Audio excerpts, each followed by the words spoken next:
नमस्ते वासुदेवाय। शुक्लाम्बरधरं विष्णुं शशिवर्णं चतुर्भुजं प्रसन्नवदनं ध्याये सर्वशान्तिये गुरवे सर्वलोकानां भजते भवरोगिणां निधये सर्वविद्यानां दक्षिणामूर्तये नमः।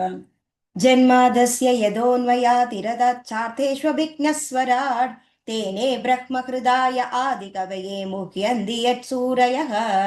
तेजो वारिमृदां यथा विनिमयो यत्र त्रिसर्गो मृषा धाम्ना स्वेन सदा निरस्तकुहकं सत्यं परं धीमहि। धर्मप्रोदितकैतवोऽत्र परमो निर्मत्सराणां सदा वेद्यं वातवमत्र वस्तु शिवदं तावत्रयोन्मूलनम् श्रीमद्भागवते महामुनिकृते किं वा परैरीश्वरः सद्यो हृद्यवरुध्यतेऽत्र कृतिभिः शुश्रूषुभिस्तच्छनात् निगमकल्पतरोर्गलिदं फलं शुगमुखादमृतद्रवसंयुधं पिबद भागवतं रसमालयं मुहुरहो रसिका भुवि भावुकाः।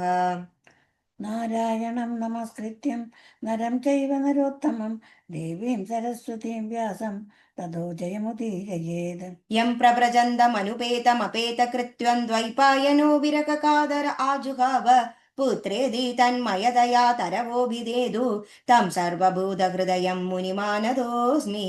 यस्वानुभावमखिलश्रुतिसारमेकम् अध्यात्मदीपमदितितीर्षतां तमों तं संसारिणां करुणयागपुराणगुह्यं तं व्याससूनुमुपयामि गुरुं मुनीनाम्।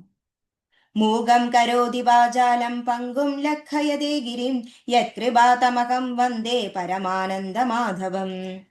यं ब्रह्मा वरुणेन्द्ररुद्रमरुतस्तुन्वन्ति दिव्यैस्तवैः वेदे साङ्गपदक्रमोपनिषदैः गायन्ति यं सामगाः ध्यानावस्थिततत्कृतेन मनसा पश्यन्ति यं योगिनो यस्यान्तं न विदुः सुरासुरगणा देवाय तस्मै नमः। कोमलं कूजयन् वेणुं श्यामलोऽयं कुमारकः वेदवेद्यं परं ब्रह्म भासदां पुरदो मम। भूतेर्महद्भिर्य इमा पुरोविदो कर्माय शेते यदमोषु पुरुषः भुङ्क्ते गुणान् षोडश षोडशात्मक सोऽलं कृषिष्ट भगवन् भजांसि मे। सच्चिदानन्दरूपाय विश्वोत्पत्त्यादिहेदवे तापत्रयविनाशाय श्रीकृष्णाय वयं नुमः। श्रीहरे नमः श्रीहरे नमः गोपिका जीवनस्मरणं गोविन्द गोविन्द। अथ षष्ठोऽध्यायः ऋषिरुवाच इति तासां सशक्तीनां सदीनामसमेत्य सः प्रसुप्तलोकतन्त्राणां निशाम्य गतिमीश्वरः कालसंज्ञां तदा देवीं बिभ्रच्छक्तिमुरुक्रमः त्रयोविंशतितत्त्वानां गणं युगपदाविशत्। सोऽनुप्रविष्टो भगवान् चेष्टारूपेण तं कणं भिन्नं संयोजयामास सुप्तं कर्म प्रबोधयन्। प्रबुद्धकर्मा दैवेन त्रयोविंशतिको गुणगणः प्रेरितो जनयन् स्वाभिर्मात्राभिरधिपूरुषम्। परेण विशदा स्वस्मिन् मात्रया विश्वसृग्गणाः चक्षोभान्योन्यमासाद्य यस्मिन् लोकाचराचराः हिरण्मयः स पुरुषः सहस्रपरिवत्सरान् आण्डकोश उवासाप्सु सर्वसत्त्वोपबृंहितः। स वै विश्वसृजां गर्भो देवकर्मात्मशक्तिमान् विभभाजात्मनात्मानम् एकदा दशधात्रिधाम्। एष ह्यशेषसत्त्वानाम् आत्मा शः परमात्मनः आद्योऽवतारो यत्रासौ भूतग्रामो विभाव्यते। साध्यात्मसाधिदैवच्च साधिभूत इति त्रिधाम् विराट् प्राणो दशविध एकदा हृदयेन च स्मरन् विश्वसृजामीशो विज्ञानपिदमधोक्षजः विराजम् अतपत् स्वेन तेजस्यैषां विवृत्तये। असत्तस्याभितप्तस्य कति चायतनानि ह निरभ्य निरभ्युध्यन्त देवानां तानि मे गदशृणु। तस्याग्निरास्यं निर्भिन्नं लोकपालो विशत्पदं वाजा स्वांशेन वक्तव्यं ययासौ प्रतिपद्यते। നിർഭിന്നം താലുവരുണോ ലോകപാലോ വിശുദ്ധരേः ജിഹ്വയാംശേന ചരസം യയാസോ പ്രതിപദ്യത്തെ. निर्भिन्ने अश्विनौ नासे विष्णोराविशदां पदं घ्राणेनांशेन गन्धस्य प्रतिपत्तिर्यदो भवेत् നിർഭിന്നെ അക്ഷിണി ത്വഷ്ട ലോകപാലോ വിശദ്വിഭോः ചക്ഷുഷാംശേന രൂപാണാം പ്രതിപത്തിര്യതോ ഭവേത്. निर्भिन्नान्यस्य चर्माणि लोकपालो निलो विशत् प्राणेनांशेन संस्पर्शं येनासौ प्रतिपद्यते വർണ്ണാവസ്യ വിനിർഭിന്നോ ദിഷ്ണം സംവിവിശുദ്ദിശഃ ശ്രോത്രേണാംശേന ശബ്ദസ്യ സിദ്ധിം യേന പ്രപദ്യത്തെ. त्वचमस्य विनिर्भिन्ना विविशुर्धिष्णमोषधीः अंशेन रोमभिः कण्डूं यैरसौ प्रतिपद्यते മേഢം തസ്യ വിനിർഭിന്നം സുധിഷ്ണം ക ഉപാവിശത് വേദസാംശേന ഏനാസൗ ആനന്ദം പ്രതിപദ്യത്തെ.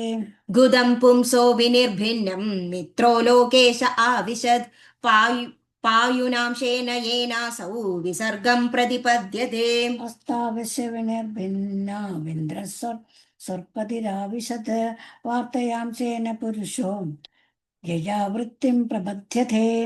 पादावस्य विनिर्भिन्नौ लोकेशो विष्णुराविशत् गत्या स्वांशेन पुरुषो यया प्राप्यं प्रपद्यते ബുദ്ധിം ചാസ വിനിർഭിന്നം വാഗിശോ തീഷ്ണമാവിശത് ബോധേനാംശേന ബോധവ്യ പ്രതിപത്തിര്യതോ ഭവേത്. हृदयं चास्य निर्भिन्नां चन्द्रमाधिष्ण्यमाविशत् मनःशांसे सांशेन येनासौ विक्रियां प्रतिपद्यते ആത്മാനം ചാസ്യ നിർഭിന്നം അഭിമാനോ വിശത്പദം കർമ്മണാംശേന യേനാസോ കർത്തവ്യം പ്രതിപദ്യത്തെ.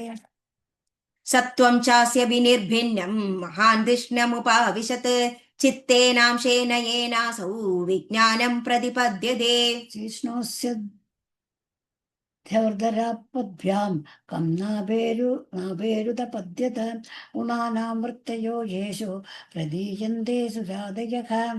आत्यन्तिकेन सत्त्वेन दिवं देवा प्रपेदिरे धरां रजस्वभावेन पणयो ये च ताननु താർത്തിയേന സ്വഭാവേന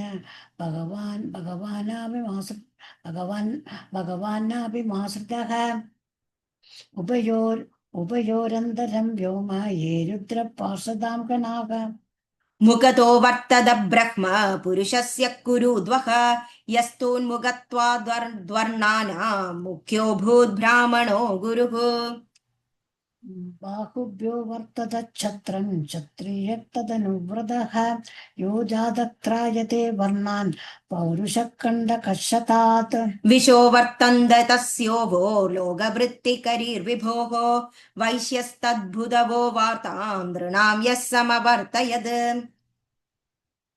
പദ്ഭ്യാം ഭഗവതോ ജജ്ഞേ ശുശ്രൂഷാധർമ്മസിദ്ധയേ തസ്യാം ജാതപുരാ ശൂദ്രോ യദ്വൃത്യാത് തുഷ്യത്തെ ഹരിഃ. एते वर्णा स्वधर्मेण यजन्ति स्वगुरुं हरिं श्रद्ध आत्मविशुद्ध्यर्थं यज्जाता सह वृत्तिभिः ഏതത് ഭഗവതോ ദേവകർമാത്മരൂപിണഃ ക ശ്രദ്ധധ്യാതുപാകർത്തും യോഗമായാ ബലോദയം. अधाभिकीर्तयाम्यङ्ग यदा मदीयदा श्रुतं कीर्तिं हरे स्वां सत्कर्तुं गिरमन्याभिधासतीम् ഏകാന്തലാഭം വചസോനുപുംസാം ശുശ്രൂഷമൗലേർഗുണവാദമാഹുഃ ശ്രുതേർച്ച വിദ്വദ്ഭിരുപാകൃതായാം കഥാസുതായാം ഉപസംപ്രയോഗം. आत्मानो वसिदो वत्स महिमा कविनादिना संवत्सरः सहस्रान्ते धिया योगविपक्वया അതോ ഭഗവതോ മായാമായിനാമവിമോഹിനി യത് സ്വയം ചാത്മവത്മാത്മാ ന വേദകമുതാപരേ. यतो प्राप्यन्यवर्तन्त वाजश्च मनसा सख अहं चान्य इमे देवास्तस्मै भगवते नमः ഇത് ശ്രീമദ്ഭാഗവതേ മഹാപുരാണേ പാരമഹംസ്യാം സംഹിതായാം തൃതീയസ്കന്ധേ ഷഷ്ഠോധ്യായഃ. ശ്രീഹരേ नमः श्रीहरे नमः गोपिका जीवनस्मरणं गोविन्द गोविन्द